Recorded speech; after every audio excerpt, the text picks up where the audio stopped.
11 de febrero de 1997, Costa de Ópalo, Francia. Es el último día del Carnaval de Portel, en la Costa de Ópalo. La celebración, que dura 3 días, se extiende entre la comunidad de Le Portel y la comunidad de Ecquijemplag. La gente sale de noche disfrazada, va de bar en bar, beben hasta la mañana. Es habitual hacer autostop para moverse entre las dos localidades. La tradición termina en Ecquijemplag con la quema de una gran fogata. En ese contexto, 4 jóvenes desaparecieron sin dejar rastro. Las hermanas, Amélie Merlin, de 17 años, y Peggy Merlin, de 20, conocían bien el carnaval. Ese año invitaron a las hermanas Ruffin, Audrey e Isabel, de 18 y 20 años, respectivamente, que acababan de llegar a la región y no conocían la fiesta. Las 4 se prepararon durante todo el día con ilusión. Al salir de casa, Peggy le dijo a su madre que sería el carnaval más hermoso. En la mañana del 12 de febrero de 1997, Marie Merlin, madre de Peggy y Amélie, las esperaba para desayunar. Al no aparecer, salió a buscarlas y preguntó a sus amigas, pero nadie las había visto. Llamó a la señora Lamotte, madre adoptiva de Isabel y Audrey, que tampoco tenía noticias. Durante el día llamaron a todos sus conocidos, pero nadie sabía nada. Las 2 madres acudieron a la comisaría de Boulogne-sur-Mer. La policía conocía el ambiente festivo del carnaval y no dio importancia inmediata a la desaparición. Registraron la denuncia y archivaron el caso como una fuga. Sin embargo, las madres insistieron en que no era posible. Las chicas eran jóvenes, serias, cariñosas y muy unidas a sus familias. No tenían conflictos en casa, ni novios, ni problemas escolares. Hablaban de todo con sus madres y nunca se habían fugado. Con cada día sin noticias, la certeza de que algo grave había ocurrido se hacía más fuerte. Ante la inacción policial, familiares y amigos se organizaron para buscarlas. Rastrearon playas, búnkeres y preguntaron en bares y a la gente. Buscaron día y noche sin encontrar nada. La movilización fue ciudadana, porque para las autoridades solo eran unas fugadas. En un bar encontraron fotos de aquella noche, incluida una de las 4 chicas. Varios testigos las recordaban bailando y divirtiéndose, y un pequeño video lo confirmaba. Quedó claro que habían participado en el carnaval. La última vez que las vieron fue sobre la 1 de la madrugada en ese bar. Habían acordado reunirse con amigos en Ecquijemplag, a 2 kilómetros. Desaparecieron en ese trayecto. 2 días después, colocaron carteles con sus fotos. Entonces la señora Lamotte recibió la llamada de un hombre anónimo. Explicó que aquella noche él y su novia estaban en un jardín público cercano al lugar de la desaparición. Allí notaron que 2 hombres sin disfraz, de aspecto sospechoso, los vigilaban desde una furgoneta. La pareja se marchó y la furgoneta arrancó a toda velocidad. Vieron que la matrícula era del departamento del norte, vecino al de Paso de Calais. La familia sospechó de aquella furgoneta, pero la policía seguía sin tomarlos en serio. Desesperados, los familiares decidieron investigar por su cuenta hacia el norte. El caso adquirió dimensión nacional. Resultaba evidente que las jóvenes no habían huido. La cercanía con Bélgica y el recuerdo del caso Dutroux pesaban en el ambiente. La convicción de que las habían secuestrado era total. Finalmente, apartaron a la comisaría de Boulogne del caso y la policía judicial de Lille asumió la investigación.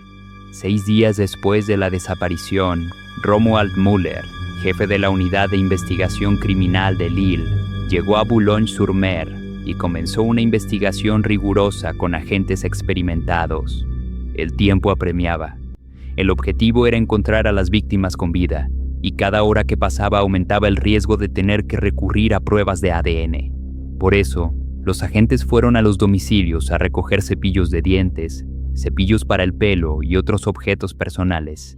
Luego reconstruyeron la noche del carnaval para hallar el punto exacto en que la velada tomó un giro inesperado. Se difundió un número gratuito por la radio y, al día siguiente, por la prensa. Así llegaron 60 testimonios de personas que afirmaban haberlas visto con vida después de aquella noche. Empezaron a recibirse avisos de toda Francia. Un agente de Niza llamó para decir que las habían visto en el Paseo de los Ingleses. Otro testimonio relevante fue el de una cajera del restaurante Flunch de Noyelles-Godot, una localidad cercana a la zona de la desaparición. La mujer aseguró haber visto a una de ellas pagar, y otra clienta confirmó luego la presencia de las 4. Con esos indicios favorables, el fiscal Gerald Lesigne declaró en rueda de prensa que ya no había motivo de preocupación y que las jóvenes pronto estarían de regreso. La esperanza duró apenas unos segundos. Las madres nunca lo creyeron y así se lo repitieron al fiscal y a la prensa. Resultaba imposible que las chicas no hubieran avisado. Habían desaparecido con sus disfraces, sin ropa de recambio y con solo 50 francos en el bolsillo, sin ninguna razón para huir. El investigador Müller explicó a las familias que las pistas de Noyelles-Godot y de otras regiones no habían dado resultado. También les hablaron de los testimonios sobre una furgoneta que había sido vista en el carnaval haciendo viajes de ida y vuelta.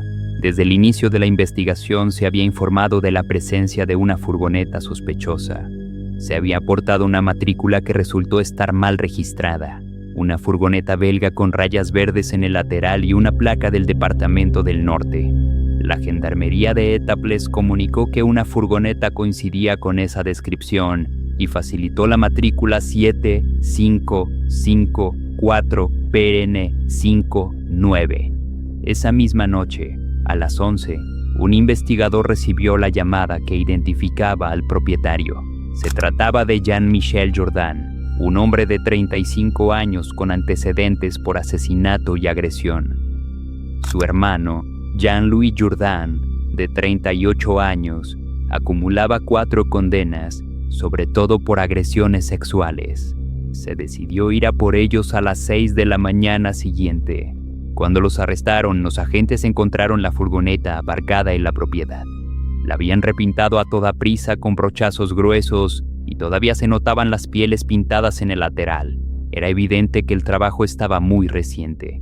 Mientras le ponían las esposas, Jean-Michel Jourdain impresionaba por la fuerza de sus manos y su corpulencia. Observaba a los investigadores con arrogancia, analizándolos sin ningún disimulo.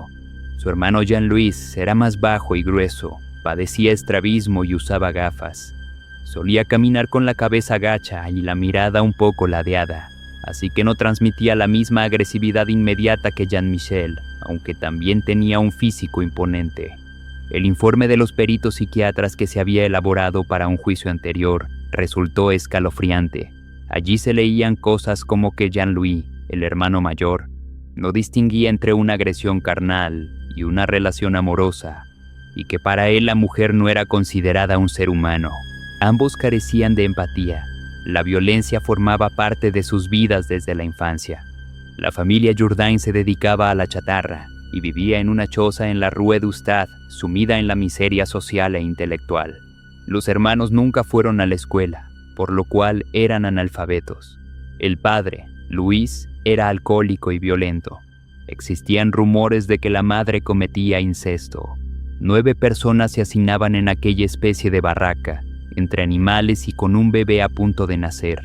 Cuando los investigadores llegaron a la casa, se encontraron un caos indescriptible de bicicletas, ciclomotores, lavadoras, colchones y todo tipo de chatarra amontonada, con animales peleándose y niños corriendo en medio. Allí vieron a la madre Jean, que llevaba una fregona atada a la pantorrilla y empapada en sangre. Se había lastimado la pierna y había usado el trapo como vendaje. Aquel entorno resultaba difícil de asimilar y era muy inquietante. Los hermanos Jourdain aterrorizaban a quienes los rodeaban. Cualquier vecino que ofreciera resistencia o se quejara de sus actos recibía amenazas. Cuando Jean-Michel Jourdain amenazaba a alguien, conseguía que no se quisiera continuar la conversación. En el pueblo se comentaba que Jean-Louis solía ponerse un pasamontaña por la noche para espiar por las ventanas. Todo aquello dejó a los investigadores completamente desconcertados. La zona que había que registrar era enorme, con campos donde se apreciaba tierra recién removida y cruces que, según les indicaron, marcaban lugares donde enterraban animales. La escena daba miedo. Al repasar los antecedentes de los hermanos, La conexión resultaba inevitable, aunque todavía no había pruebas que los implicaran directamente. Había que averiguar qué hicieron aquella noche. La custodia policial se encontraba en un momento decisivo. ¿Estaban las jóvenes cautivas y vivas o ya muertas? Encontrarlas cuanto antes era la prioridad, y suponía una carrera contrarreloj. Durante los interrogatorios, los dos hermanos negaron haber estado en el carnaval. Recitaron de memoria la programación televisiva de 10 días atrás como si fuera una coartada ensayada. Para los investigadores, aquello sonaba casi a una admisión de culpabilidad. Los Jourdain conocían perfectamente el sistema judicial porque habían sido detenidos muchas veces y se negaban a hablar. Al cumplirse 48 horas de custodia, se temió que, si no se obtenía una confesión, jamás se encontraría a las víctimas. Jean-Michel Jourdain mantuvo su actitud de desprecio. Analizaba a los agentes con la mirada, imperturbable como una roca fría. Llegó a decirles que él no les habría hecho nada a esas mujeres. Transmitía la impresión de estar ante alguien que no sentía nada, un asesino despiadado. Su hermano, en cambio, mostraba cierta fragilidad.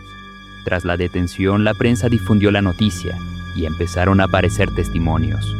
Una pareja que había estado en el carnaval la noche del 11 al 12 de febrero declaró haber visto a dos hombres que les resultaron inquietantes, uno alto con bigote y otro más bajo, corpulento y con gafas. Observaban a la multitud y la pareja decidió seguirlos. Los vieron subirse a una furgoneta e ir y venir entre el puerto y una playa. En un momento dado, varios asistentes al carnaval subieron a la parte trasera del vehículo, entre ellos una joven disfrazada de mosquetera roja. Aquel disfraz era el de Audrey Ruffin. La pareja identificó posteriormente a los hermanos Jourdain a través de un cristal. Jean-Michel no dijo nada. Jean-Louis, en cambio, acabó admitiendo que él y su hermano sí habían estado en el carnaval. Durante el interrogatorio, los agentes abordaron el tema de las cruces que habían visto en el jardín. Le recordaron a Jean-Louis que los padres de las 4 jóvenes desconocían su paradero y que quizá nunca podrían colocar una cruz ni flores en su tumba. La insistencia constante hizo que Jean-Louis se pusiera nervioso y su contención empezó a resquebrajarse. De forma casi repentina, soltó un sí, tienen derecho a un entierro digno, y luego añadió que les diría dónde estaban. Confesó que los cuerpos se hallaban en la playa de Sainte-Cécile, pero que ya era demasiado tarde porque estaban enterrados, y acto seguido se negó a hablar más. Se organizó el traslado inmediato al lugar. En el coche nadie hablaba, conscientes de lo extremadamente frágil que resultaba aquel equilibrio.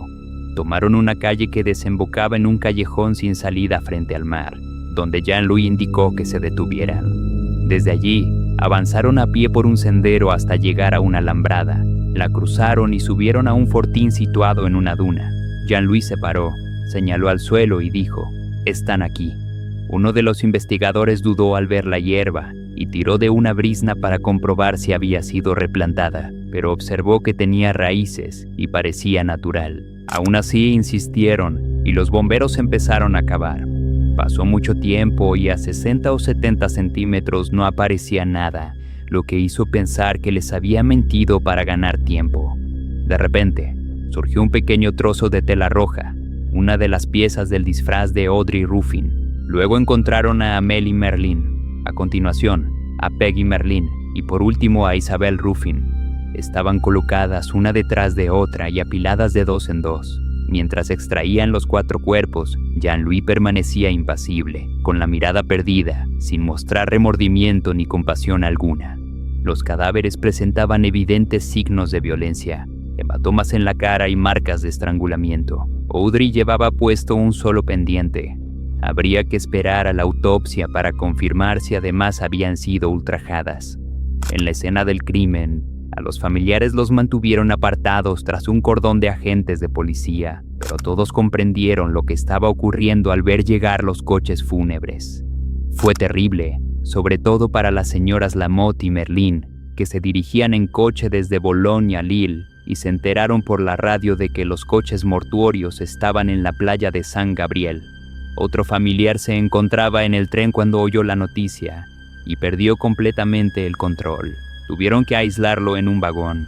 La sensación era de incredulidad y de un dolor inmenso, como si todos se desplomaran a la vez. El médico forense presenció por primera vez la autopsia de 4 personas al mismo tiempo, una experiencia que resultó impactante. Se estableció una cronología. Isabel Ruffin fue la primera en ser enterrada y había sufrido menos violencia.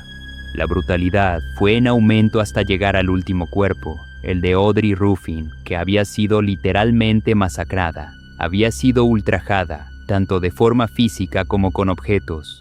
La autopsia reveló además la presencia de arena y mucosidad en el esófago de Peggy Merlin, lo que demostró que había sido enterrada viva. Aquel caso marcó un antes y un después por su nivel de horror. Las jóvenes solo querían divertirse en el carnaval. Sus asesinos habían salido aquella noche con la intención de hacer el mal. De forma espontánea, miles de personas salieron a las calles en marchas para rendirles homenaje. El pasado criminal de los hermanos Jourdain provocó una gran indignación popular. Jean-Michel Jourdain acumulaba un largo historial. Desde los 15 años, había sido condenado por agredir a una chica de 12 años. Además, había sido condenado en 1989 por el homicidio de Anita Dassonville, donde posteriormente declaró que estaba enamorado de ella. Por ese asesinato recibió una pena de 15 años de prisión, de los cuales solo cumplió 9. Jean-Louis había sido condenado a 10 años y cumplió únicamente 6. La gente no entendía cómo habían podido quedar en libertad antes de terminar sus condenas ni cómo no se les había sometido a ningún seguimiento. Pronto surgieron gritos pidiendo la pena de muerte. Para evitar que algo así volviera a ocurrir, en 1998 se creó el seguimiento sociojudicial, un sistema que permitía someter a cualquier persona condenada por un delito sexual o asesinato a una serie de obligaciones y medidas de control. Cada año se aplica a aproximadamente 1000 personas. El condenado queda bajo la supervisión de un juez durante un periodo fijado por el tribunal y debe acatar medidas de asistencia destinadas a prevenir la reincidencia. Entre ellas, debe responder a las citaciones del juez encargado de la ejecución de las penas o del Servicio Penitenciario de Integración y Libertad Condicional, garantizar una residencia estable, no mudarse ni cambiar de trabajo sin autorización, no desplazarse en vacaciones o al extranjero sin permiso y realizar una actividad profesional o cursar estudios. La duración de este seguimiento no puede exceder los 10 años en caso de delito, aunque en crímenes graves alcanza los 20 o 30 años e incluso podía ser indefinido, con posibilidad de revisión pasados 30 años. Mientras tanto, la ira de la población era tan intensa que el juez instructor temía represalias contra los hermanos Jourdain. Para cada comparecencia se organizaban importantes medidas de seguridad, con chalecos antibalas y escolta. Tanto los 2 hermanos como el resto de la familia Jourdain fueron puestos bajo protección y alojados en varias casas aisladas y secretas. Después de que los sacaran de su vivienda, esta fue deliberadamente incendiada. La conmoción alcanzó tal magnitud que el presidente de la República, Jacques Chirac, tomó la palabra para expresar su horror y asegurar que se haría justicia. El primer ministro, Alain Juppé, también asistió a los funerales de las 4 jóvenes en Boulogne-sur-Mer. Una vez aparecidos los cuerpos, se confrontaron las declaraciones de Jean-Michel con las de Jean-Louis. Jean-Louis declaró que las recogieron haciendo autostop, que cerraron la puerta tras ellas y que Jean-Michel se puso al volante. En lugar de ir a Équigen como habían acordado, condujo mucho más lejos. Al llegar al lugar, las chicas estaban algo preocupadas, pero supuestamente fueron por voluntad propia hasta el fortín, siguiendo el mismo camino que los agentes, pasando la alambrada. Una vez dentro, Jean-Louis afirmó que su hermano le pidió que vigilara a las jóvenes y que las fue sacando una por una. Después de llevarse a 3, dijo que salió del fortín, subió por las rocas y al regresar descubrió que las otras 3 ya habían fallecido. Entonces, vio a su hermano estrangular a Audrey Ruffin con un solo brazo. Acto seguido, Jean-Michel fue a buscar la pala a la furgoneta y entre los 2 cavaron el hoyo y las enterraron. Ante esta declaración, Jean-Michel respondió que sí, que las habían recogido, pero que ellas estaban contentas por la velada. Según su versión, al llegar a la playa y entrar en el fortín, se dio cuenta de que se había olvidado de cerrar la furgoneta y regresó a hacerlo. Luego se quedó fuera contemplando el mar y fumando un cigarrillo durante media hora o una hora, sin recordarlo bien. Al volver, se encontró con que su hermano había acabado con las 4 chicas. Cerró su explicación diciendo que aquella era su versión y que no saldría nada más de él. Se acusaban mutuamente. Era su mecanismo de defensa. Cada uno afirmaba no haber hecho nada y culpaba al otro. Una postura que mantuvieron durante toda la instrucción. Los familiares y sobre todo las 2 madres, Laure Lamotte y Marie-José Merlin, esperaban que el juicio permitiera descubrir la verdad. Se sentaron delante para ver a los hermanos Jourdain por primera vez. Fue un momento aterrador. Cuando entraron en la sala, un murmullo de temor recorrió a los presentes. Las 2 madres se quedaron mudas de asombro al ver quiénes habían podido hacer algo así. Había una sensación de opresión. Jean-Michel barrió la sala con una mirada oscura y circular que incluso dirigió a las madres. Una mirada mezquina, arrogante y fría, que parecía incluso orgullosa. Quienes estaban frente a él pensaban en sus manos gigantescas y preferían no imaginar más. La madre apretó con fuerza la mano de su acompañante y ni siquiera quería mirarlo, porque a través de sus ojos se podía intuir que aquella era la última imagen que sus hijas habían visto. Él permanecía imperturbable. Las madres sabían todo lo abominable y atroz que había ocurrido. Sabían que sus hijas habían sufrido vejaciones terribles, pero preferían saberlo a imaginarlo. Por eso esperaban que aquellos 2 acusados tuvieran un destello de humanidad, dijeran algo y asumieran su responsabilidad. La intención era guiar a los jurados hacia una verdad judicial y acompañarlos hasta el momento en que decidieran. Pero al escuchar todo aquello resultaba inevitable pensar que aquellos hombres carecían por completo de piedad. Cada hermano insistió en que el responsable había sido el otro y que él había permanecido en la furgoneta, como si todo hubiera transcurrido sin incidentes. Aquello no se sostenía, así que el fiscal pidió al presidente del tribunal que al día siguiente se trasladaran a la playa los jurados, los expertos y los agentes que habían descubierto los cuerpos. Una vez allí comprobaron que el fortín estaba rodeado por todas partes de rocas y alambre de púas colocado para impedir el paso, porque era peligroso y podía derrumbarse. Para acceder había que pasar forzosamente entre las alambradas. Sin embargo, la ropa de las jóvenes estaba impecable, sin un solo desgarrón. De noche, con el viento y el mar batiendo casi contra aquel rollo de alambre, resultaba imposible que hubieran entrado voluntariamente. Se sabía además que hubo agresiones y que el fortín estaba completamente lleno de arena, pero en la ropa y la ropa interior de las víctimas no apareció ni un solo grano. Era inconcebible que las hubieran agredido allí dentro. Lo único seguro era que las habían ultrajado y luego acabado con sus vidas en un lugar apartado, donde nadie pudiera verlas y donde no había arena. Ese lugar solo podía ser la furgoneta.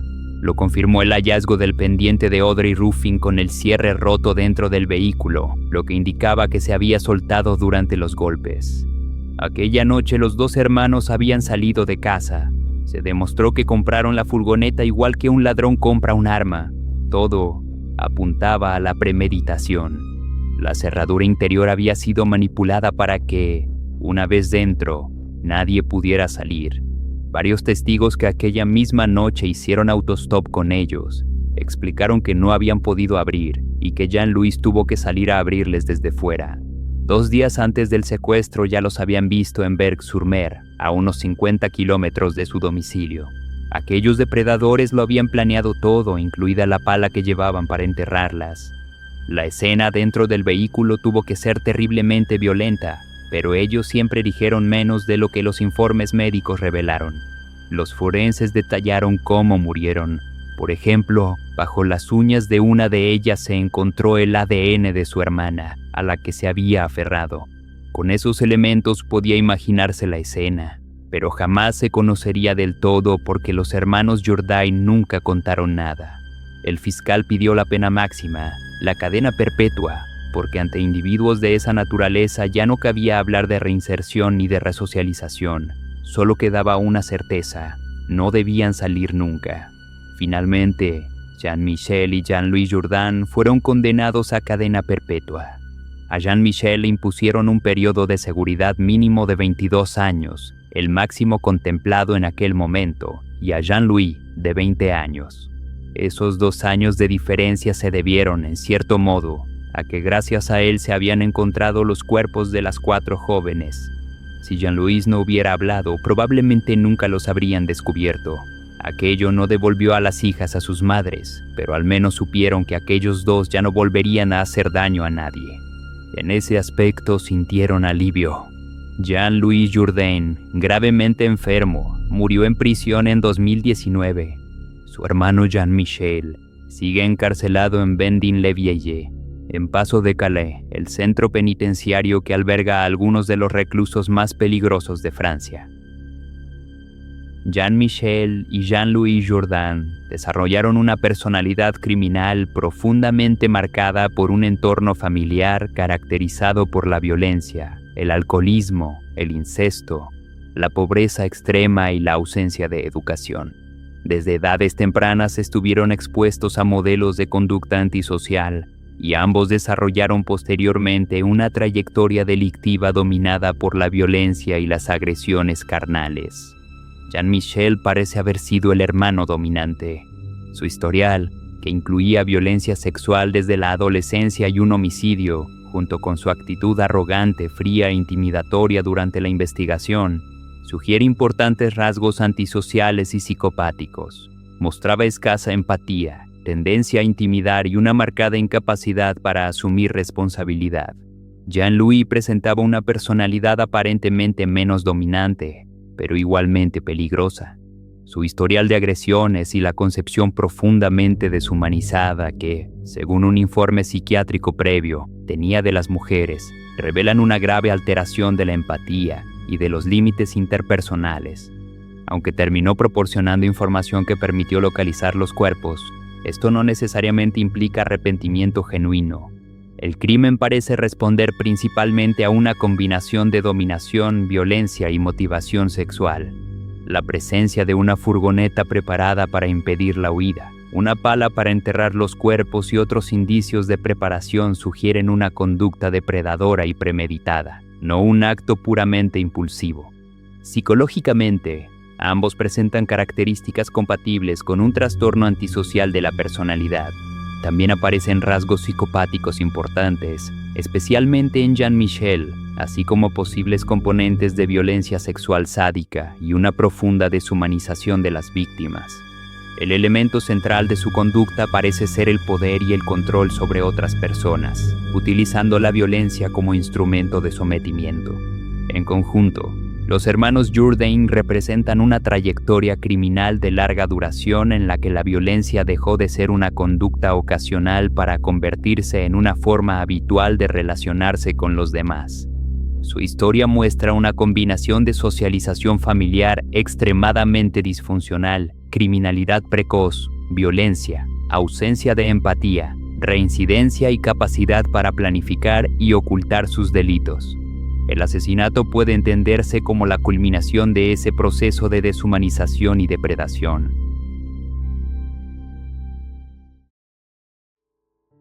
Gracias por llegar hasta el final de este caso. Recuerda que, si te apasionan los casos criminales, las investigaciones y las mentes detrás de los crímenes más perturbadores, suscríbete y activa la campana para no perderte los próximos videos. Y si quieres escuchar estos análisis en cualquier momento, también estamos en Spotify. Búscame como Cazador de Mentes y acompáñanos mientras seguimos explorando las mentes más perturbadas. Nos vemos en la próxima.